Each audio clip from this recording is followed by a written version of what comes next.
The Adventures of Sam Spade, Detective. Brought to you by Wild Root Cream Oil Hair Tonic, the non-alcoholic hair tonic that contains lanolin.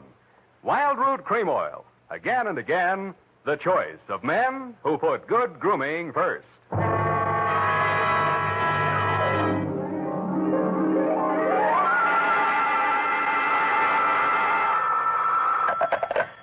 Sam Spade Detective Agency. Are you still there? I believe that interpolation is hardly rhetorical, Mr. Spade. To what have you been up, if you'll pardon the expression? And has that girl regained her facilities? I wouldn't know, but her faculties are as good as ever, if you'll pardon the expression. Mr. Spade, sometimes I think you're a regular philanthropist. Don't you mean philanderer? How much money did you make out of that case? Well, I broke even anyway. That's what I mean. You're a philanthropist. Well, you know best, Bernadine. By the way, was that man really murdered with the buzzsaw, or was that just publicity? He really was, Bernadine. Why? There just happened to be one lying around. Oh, I don't mean that. Why was he killed? For the wheel of life. Oh, You're not going to ask what that is? some curio, no doubt. Listen, Bernadine, the wheel of life is, oh, well. I suppose I don't have to tell you to stay where you are. Just sit quietly with your book in your hand, and I'll be right down to dictate my report on the wheel of life caper.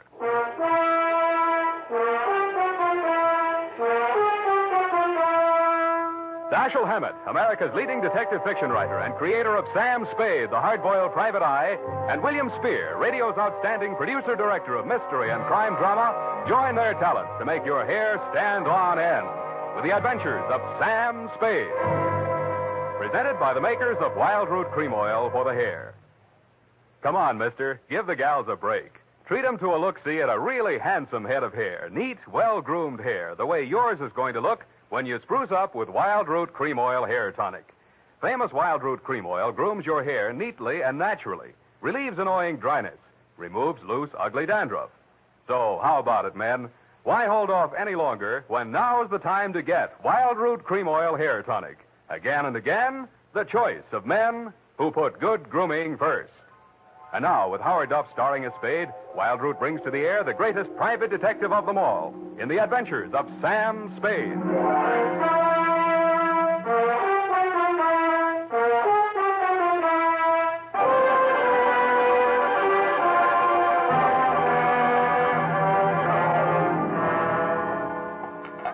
I went down to St. James Infirmary to see my baby there. Ready, Bernadine, little flower? I'm way ahead of you. Keep it clean. No more than 3 erasures per page. Okie dokie? Doke. I mean date. Oh, I'd love to. July 11, 1948. To Detective Lieutenant Dundee, Homicide Detail, San Francisco Police. Subject, the Wheel of Life caper. Now, don't go away, Bernadine. I don't know why these things always have to happen to me. Under private detectives in the San Francisco Classified Directory, they're listed somewhere in the neighborhood of 60 agencies, several with large display ads. But somehow she managed to find me. It's all so strange, Mr. Spade. I hardly know where to begin. Well, the beginning is always a pretty good place to start, Miss O'Farrell. Yes, the beginning. It was like waking out of a nightmare you can't remember. Everything seemed out of proportion. Even the buildings along the street seemed to be leaning at a crazy angle. And then I realized I was traveling down a hill.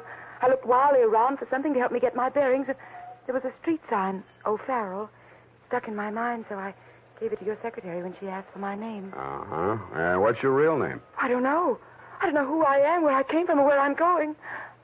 Mr. Spade, I'm so frightened. Now, wait a minute. A lot of people suffer from temporary loss of memory. Most of them recover. But amnesia is a sickness, and I am not a doctor. Oh. And you won't even try to help me? Well, I can give you the name of a good head doctor right here in the building. There's also missing persons. Oh, but I'm not a missing person. I'm right here. Yeah, I mean, where you aren't, somebody might be missing you, n'est-ce pas? But the police... Oh, I'd rather not. I might be wanted for some crime. How do I know? You sure you want to find out? Oh, yes, I do. It's terrible not knowing. But I want to find out for myself. Can't you understand that? What do you think I can do for you? You might save my life. From what? I'll try to tell you exactly how it happened. First, I looked at my watch. It was 3 minutes past 10. The cable car stopped at the corner, and a man got on. I couldn't remember ever having seen him before, but then I couldn't remember anything. He sat down beside me, and he caught hold of my arm. I tried to pull away. Well, you can see the marks where he... Yeah. Well, who was he? He acted as if I was... I think I know what you mean. Did you find out who he was? No, I was too frightened to speak. What did he say? He sort of growled it out of the side of his mouth, but it sounded as if he said, Lathrop wants to see you. Mm-hmm. You remember anybody named Lathrop? I can't remember anything before 3 minutes past 10 this morning. Well, let's go on with since then. The guy grabbed you, said somebody named Lathrop wanted to see you, and then what? I went into a panic. I managed to jerk away from him, and I jumped off the moving car, and then I looked in the classified section, and I found you. Why me? I don't know. The name, I guess. A Spade to dig up my past. Please, Miss O'Farrell. Do you think I'm very silly? No, I think you're very beautiful. I wish you could remember whether you're married or not. Oh, no. Well, at least I have no wedding ring. What have you got? I mean, besides what's visible. Well, I couldn't find much of anything. I went over my clothing. There don't seem to be any marks of any kind. Oh. Well, you got any money? A little over $300. Let's have it. The purse, too. All right. Uh-huh. Lipstick, aspirin, bobby pins, Kleenex. Nothing here. They couldn't have been bought in any drugstore. Powder. Hey, what kind of powder is this? Then there was this in my coat pocket. Match folder. Sailor's Rest Bar, Hotel Calcutta, 1100 Embarcadero. Little number written inside. 120. What's that, a room number? I don't know. My purse, you have to destroy it. Here's $10 of your own money. Buy a new one. Wow. Did you find something? Coin, Chinese bit. Good luck piece, probably sewn in by whoever made it, maybe in China. That ring any bells? No. No, I'm afraid not. Shoe. What? Your right shoe. Let's see it. Take it off. You aren't going to tear it up the way you did the purse, are you? Dust. Plaster dust. Is that a clue? I don't know, is it? I'm not a detective. Well, you are in this case, baby. If it doesn't mean anything to you, it doesn't mean anything. Well, it doesn't. That's everything. What am I going to do? Well, let me see. First, we better give you a name. Oh, Farrell's all right. You look like, Lana would do, but, well, that's in use. How about Poppy for forgetfulness? Poppy O'Farrell. That's a funny name. Oh, you think so? I think I like it. You do? I think I like you, too.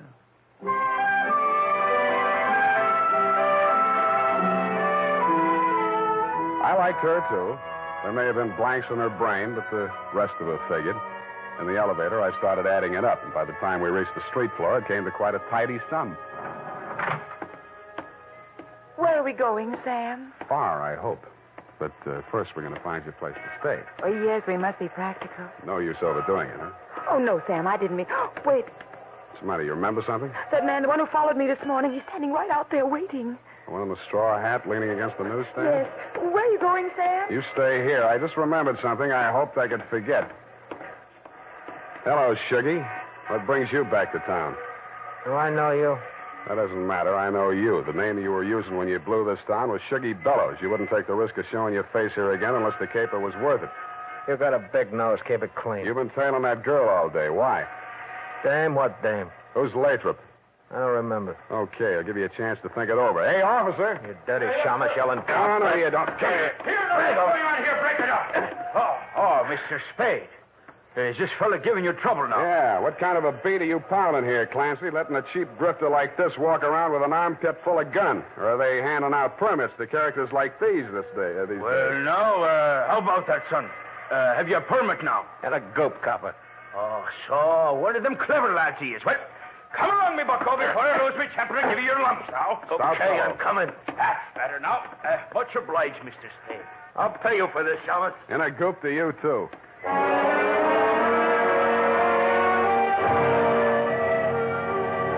I was sure he would, but I was also sure that I wouldn't have to worry about him for the rest of the night. I checked Poppy O'Farrell in at the Belvedere, locked her in her room, and told Tiny Stover, the house dick, to keep an eye on her. When I left him, he was, and he seemed to be enjoying his work. Then I headed for the Embarcadero.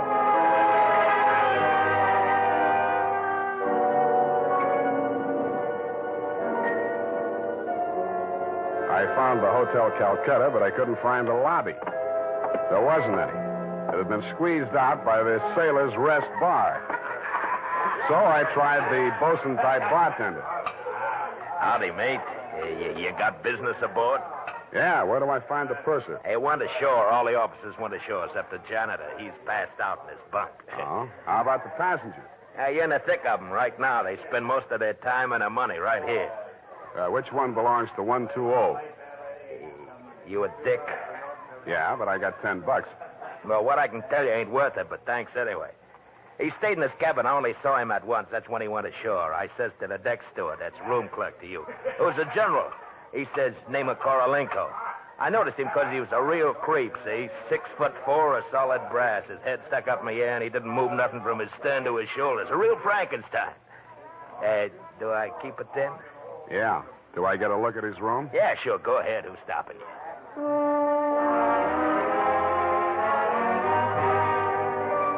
So I went. Nobody stopped me until I opened the door to 120. Then I stopped myself. It was an inside room with one small window and an air shaft, but it looked as if a flurry of snow had blown in. The floor and the rest of the flat surfaces were sprinkled with a fine, dirty white powder. It wasn't snow, it was dust, plaster dust, like the stuff I'd found in Poppy's handbag and on her shoes. I shook the place down, not expecting to find anything. I didn't until I opened the wardrobe.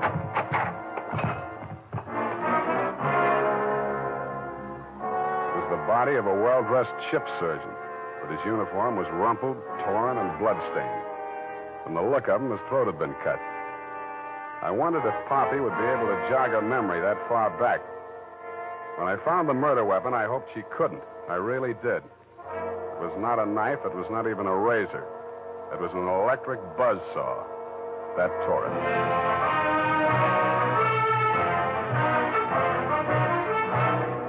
The makers of Wild Root Cream Oil are presenting the weekly Sunday adventure of Dashiell Hammett's famous private detective, Sam Spade.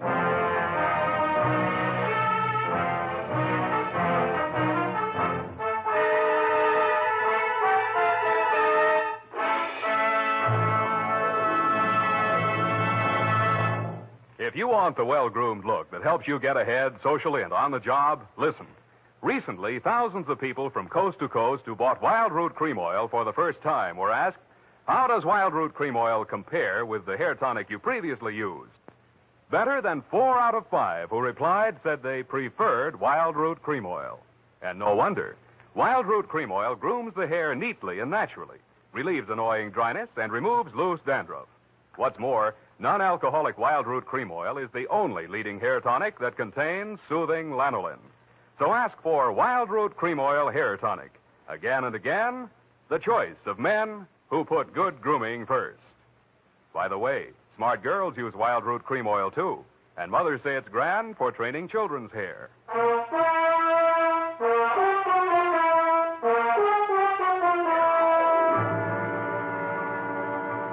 And now, back to the Wheel of Life caper.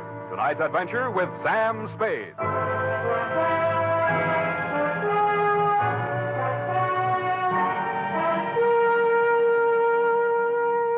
Times being what they are, I could use a little publicity. And so could you, Lieutenant Dundee, what with the elections coming up and you with no promotion all these years. This one time, I got it instead of you and wished I hadn't. The morning papers called it the Buzzsaw murder and went on shamelessly from there. Horror killing related by Private Eye. Stan Slade, ex-Pinkerton man, mum on mystery woman. Elderly sleuth, dodges photographers, denies hotel visit, was in bed with Apple and good book, says Peeper. There wasn't a word of truth in it, mainly because nobody could get at the facts. I wasted most of the day down at headquarters trying to find out what name Shuggy Bellows had been booked under. Then I dropped in at the Belvedere. Poppy had checked out. I decided to get back to my office and drink poison. I hardly got the desk drawer open when a sobering influence walked in. It was a Mr. 6'4" of solid brass. The Frankenstein who had been described to me by the bartender as the occupant of room 120. Excuse me. I am Korolenko. Please, I shall sit down. I am so heavy. Make yourself at home. Oh. Mr. Spade. Slade.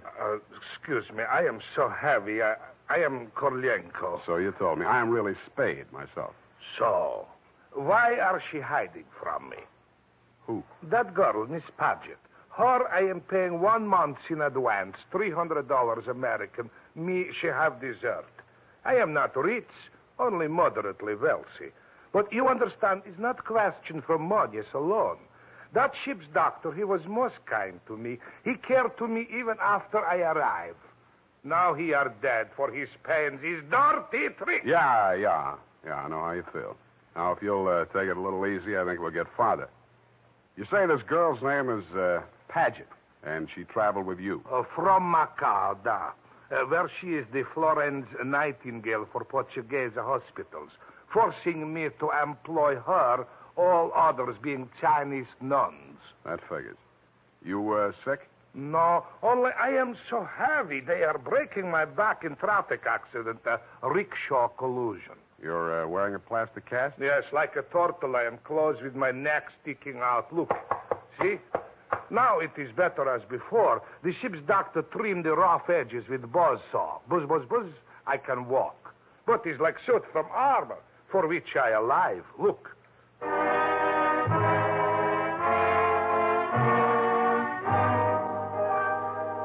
I looked again where he opened his shirt front, exposing the gray-white shell of plaster that surrounded his trunk from collarbone to hips. In a 6-inch circle over the left side of his chest, I counted 4 bullet gouges. I dug one of the slugs out and examined it. It was .32 caliber. The plastic cast, which was molded to the shape of his body, was no more than 1 inch thick. I didn't see how it had stopped the slugs, but it had. About then, the parts of Korolenko that were not held rigid in the cast began to tremble violently. Why are they doing this? Why? To a virtually helpless man. Why, Mr. Spade? Why? Where did you have that cast put on? Don't I said Macau? The Portuguese hospital there? The same. They are hanging me up with the neck and plastering me.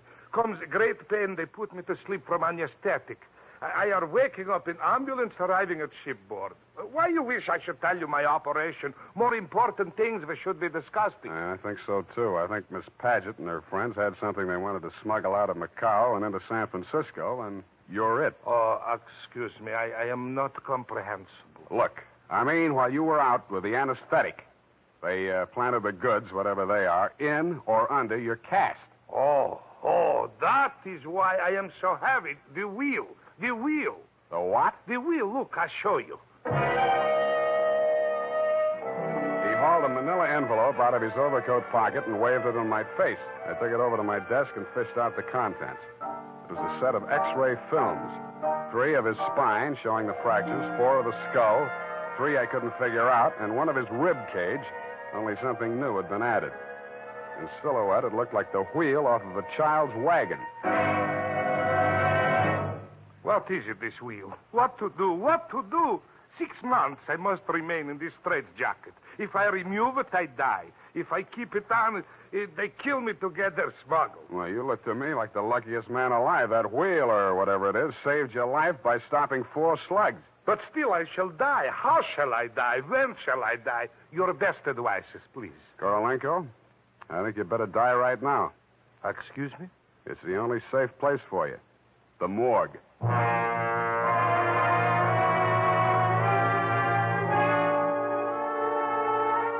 I called my friend Maxie the morgue man, gave him pitch number 137596. He agreed to play along.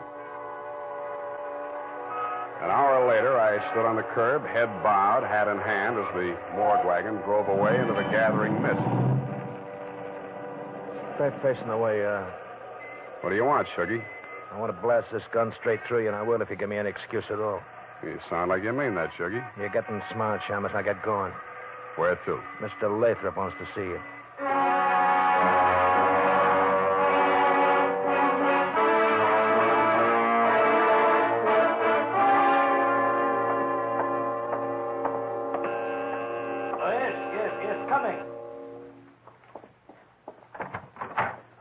Shuggy, dear boy, you've not failed me this time. This will be the fabled Mr. Spade, eh? Come in. Ah, sit down, Mr. Spade. We'll talk. Tell your Gunzel to get that pistol out of my ribs. Oh, yes, indeed, Sugar. You mustn't overdo it. And get him out of here. I'm tired and nervous, and my price goes up $1,000 every minute he's in this room. When I get to 10,000, I kill him. Then the price jumps to 100 to take care of me on a murder rap. I should ought to plug you downstairs. Come, Sugar. Don't be ungracious. You wait in the other room now. Okay, it's your party. I get mine later. Oh, dear. His bite's much worse than his bark, Mr. Spade. Don't start boring me so early in the evening. I came here to talk about the wheel. Oh, so you know about the wheel. I do better than that. I've got it. That may well be, but do you know what to do with it? I got two possibilities. I can turn it over to the cops and you with it, or I can sit on it until it hatches. A quaint conceit, sir. Round and round the little wheel goes, and where it shall stop, nobody knows. That's where you're wrong. It stops right here. So you better start placing your bets. Just what do you mean by that, sir? There's part of it. What is it? It's one of the slugs you Gunzel threw at Korolenko. I got 3 more just like it that I dug out of him before he was carried to the morgue. Well, an advantage, I'll admit, but hardly worth your while to take advantage of. Don't be too sure of that. Just how much do you know about the wheel? So far, it's been worth 2 human lives to you at the risk of your own. That tells me all I need to know. Oh, no, not quite. Men have been killed in holdups for a few paltry sovereigns, but the wheel is a horse of another color. Let's not change wheel horses in midstream, Mr. Lathrop. Yes. You must understand that the wheel has no absolute definitive value. Monetarily speaking, the British Museum might pay close on to £5,000, hot as it is, for the privilege of returning it. Occidentals aren't the puka sahibs that they once were in the Orient. The theft of the wheel, if countenanced by the Western powers, would have most grave consequences. Most grave. Are you attending, sir? Wake me up when you get to the point. The point, sir, is this. That little wheel of gold, is the wheel of life, which the Buddha himself is said to have received into his hands from paradise. Now, given such a relic, a few old Buddhist monks can set up a shrine which, even in the most miserable surroundings, can attract enough pilgrims to outgross Radio City, Madison Square Garden, and Miami Beach in season. To say nothing of Hialeah. Yes, quite. In short, we propose to act as booking agents for the wheel on a royalty basis with a percentage of the house. Mm-hmm. Why did you bring it to San Francisco? But, oh, gad, sir. Were we to bargain in the Orient, we should be hacked to pieces in our beds. I'll settle for a lump sum and let you do the bargaining. And your price, sir? We can talk money later. First, I got to give the cops somebody for the doctor's murder and for Korolenko. Well, that ought not to be too difficult. When may I expect delivery? I'll check on it. I went out to St. James Infirmary. City morgue. Maxie, Sam Spade. Yeah, Sammy. Deal's okay. Send it up. The address is... Sam, wait. Yeah? Sam, he ain't here no more. What happened? Somebody claimed him. A girl. Said she's his daughter. What did he do? Went on playing dead like you told him to. Maxie, where did she send him? Avalon Mortuary, corner of Lynch and Haight. Okay, by the way... Yeah, Sammy? Maxie, put some clean sheets in that morgue wagon, size 16. I may be your next passenger.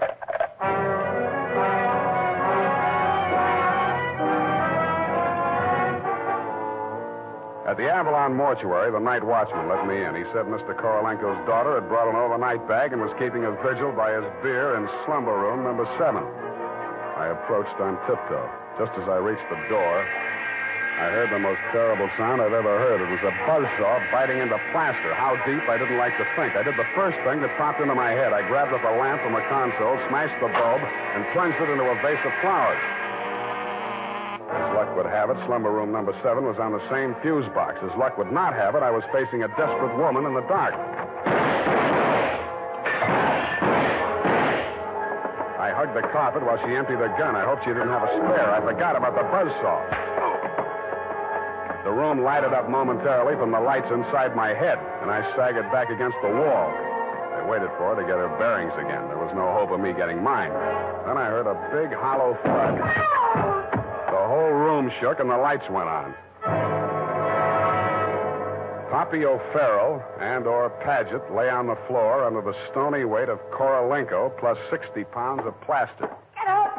Get up, you pussy! carrying me. I can't. I am so heavy. You comfortable there, Korolenko? Comfortable in such situation? Do you ask the turtle, are he comfortable? Is Faker on bed of nails? He's equally here as elsewhere. Yeah, okay. Just hold her there until I get a statement. And he did. Item, statement by the aforesaid. It was like waking out of a nightmare you can't remember. Everything seemed out of proportion. That was her story, and I had to admire the way she stuck to it. But if you keep trying, I'm sure she'll get back enough of her memory to confess that she planted the wheel of life in Korolenko's turtle shell when she decided to double-cross Shuggy and Lathrop. They never tumbled to her hiding place. They were gunning for Korolenko because they thought Poppy was working with him, which was true in a way, but not the way that they thought. That's why they tortured the doctor in an effort to learn Kay's whereabouts. I understand your boys have picked up the rest of the trio, and they can tell you everything except why I conceived the brilliant idea of having Korolenko play dead. Between you and me, amnesia's a handy little gadget to have around, Dundee. I'm trying to draw a few strategic blanks myself. Period. End of report.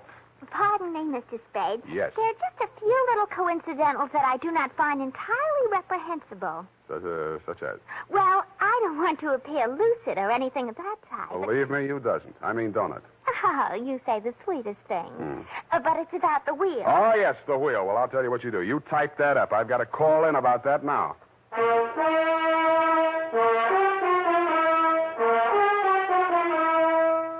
Tonight, when you're making out your must-do list for tomorrow, why not include a reminder to get Wild Root Cream Oil for the hair? Honestly, man, you'll be delighted with the neat, natural way Wild Root Cream Oil grooms your hair. The way it relieves that annoying dryness and removes loose, ugly dandruff. Just try it and see if I'm not giving you a good steer. Make a note right now to call at your drug or toilet goods counter for Wild Root Cream Oil. Get the big economy bottle and the handy new tube that's easy to pack when you travel. Also, ask your barber for a professional application of Wild Root Cream Oil Hair Tonic. Again and again, the choice of men who put good grooming first. Did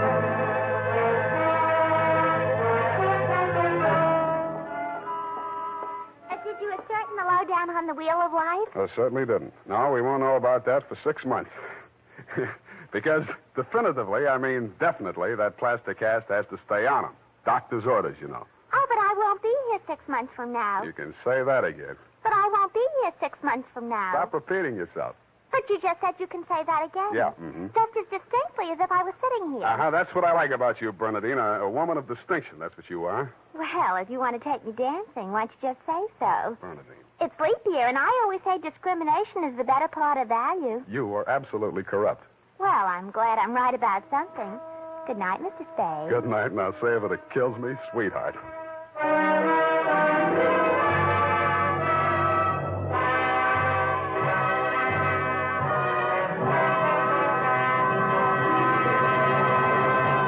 The Adventures of Sam Spade, Dashiell Hammett's famous private detective, are produced and directed by William Spear. Sam Spade is played by Howard Duff.